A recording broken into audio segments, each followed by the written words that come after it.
Have you ever been absolutely certain you were right, only to discover later that you were completely wrong? Maybe it was an argument, maybe it was a relationship, maybe it was a decision that seemed obvious at the time.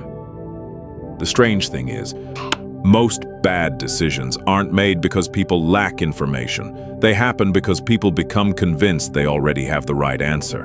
And once that happens, they stop looking for evidence they're wrong. That sounds like a small human mistake, but the exact same pattern has destroyed billion-dollar companies, crashed economies, started war, and sent ships to the bottom of the Atlantic Ocean.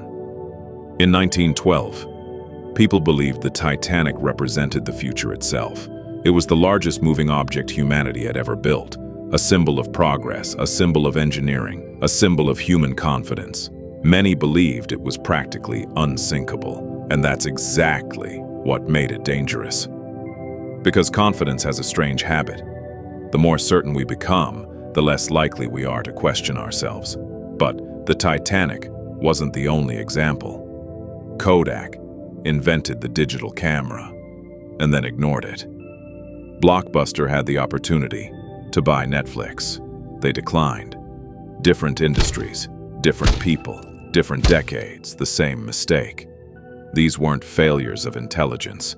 They were failures of judgment, which raises a troubling question. What if intelligence doesn't protect us from bad decisions? What if in some cases, it helps create them? And if that's true, then none of us are as rational as we think.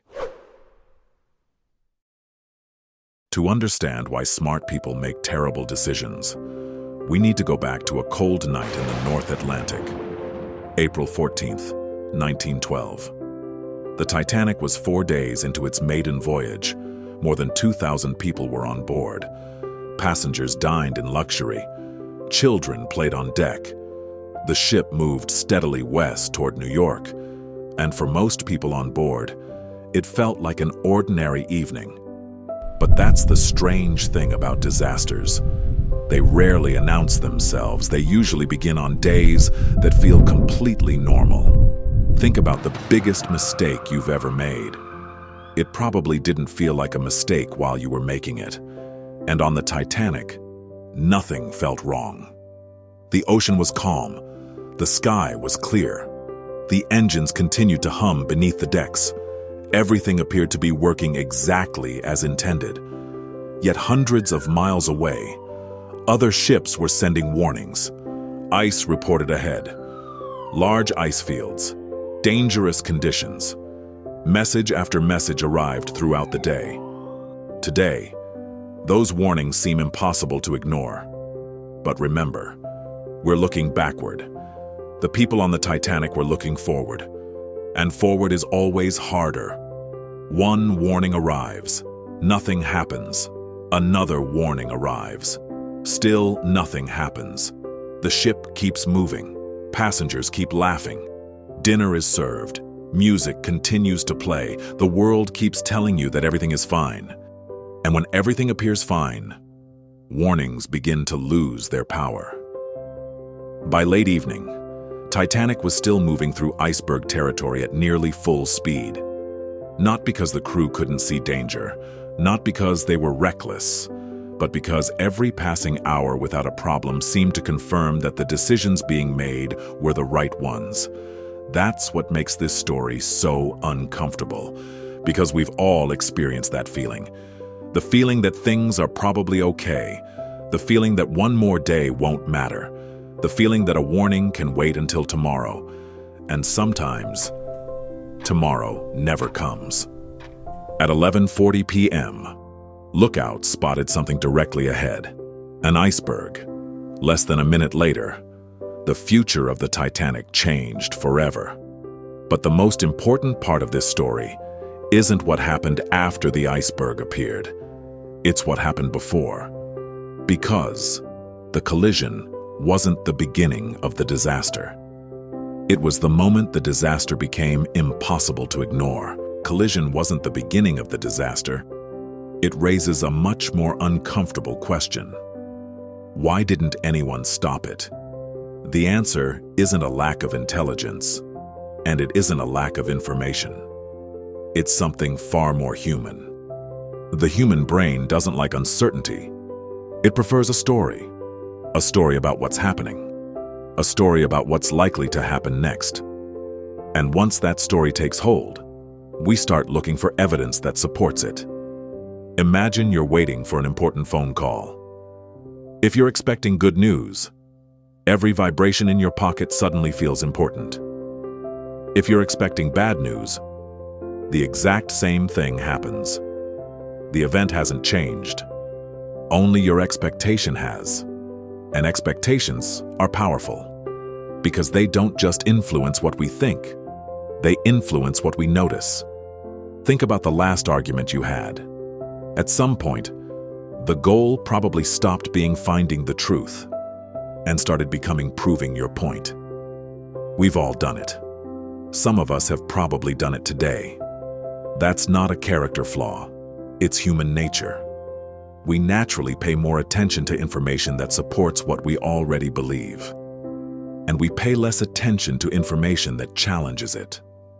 Not because we're dishonest, not because we're irrational, because certainty feels good, and uncertainty doesn't. The surprising part is that intelligent people aren't immune to this trap. In some cases, they're even more vulnerable to it, because intelligence helps us solve problems, but it also helps us defend conclusions. The smarter we are, the better we often become at defending the conclusions we've already reached. We become skilled at explaining away inconvenient facts, finding alternative explanations, justifying decisions, protecting beliefs, not because we're trying to avoid the truth, but because we're trying to protect a story that already makes sense to us. And once we're invested in that story, changing our minds begins to feel like losing. That's the trap. The moment we stop asking, "What if I'm wrong?" and start asking, "How do I prove I'm right?" That's when intelligent people become vulnerable. Not because they know too little, but because they become too certain about what they think they know. And that's what makes this pattern so dangerous. It doesn't belong to one ship or one moment in history. It appears almost everywhere. Take Kodak. In 1975, a Kodak engineer built one of the world's first digital cameras. The company saw the future before almost anyone else, but the future threatened the business that had made Kodak successful. So Kodak hesitated. The technology didn't. Then there was Blockbuster. At its peak, it seemed untouchable. Then Netflix appeared. Small, unimportant, easy to dismiss, which is often how disruption looks in the beginning. Most threats don't arrive wearing a name tag that says, "Hello, I'm here to destroy your business." And that's the point. The danger wasn't a lack of information. The danger was believing the story was already complete. Once we become convinced we understand what's happening, we stop looking for alternative explanations. We stop questioning our assumptions. We stop noticing evidence that doesn't fit. History is full of examples like this. Companies, governments, organizations, individuals, all defending a story that once made sense, and all struggling to see when that story no longer matched reality. That's why the Titanic matters. Not because it was unique, but because it wasn't. The same pattern that shaped decisions aboard the Titanic continues to shape decisions today, in boardrooms, in governments, and in our own lives. So, what's the lesson? Captain Edward Smith didn't believe he was making a terrible decision. Kodak didn't believe it was missing the future. Blockbuster didn't believe Netflix was a real threat. None of them woke up intending to fail. They believed they were making the best decision they could, with the story they believed to be true. And that's exactly what makes this so uncomfortable.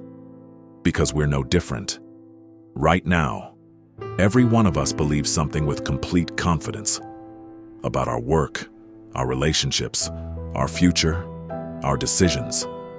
Some of those beliefs will be right, some won't. The problem is, we don't know which is which. Not yet. Maybe that's the real lesson.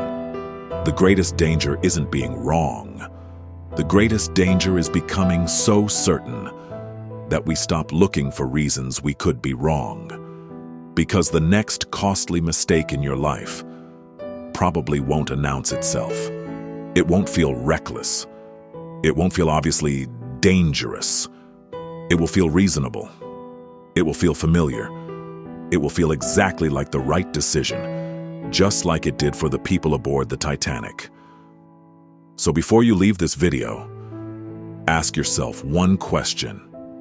Not, what am I right about? But, what have I stopped questioning?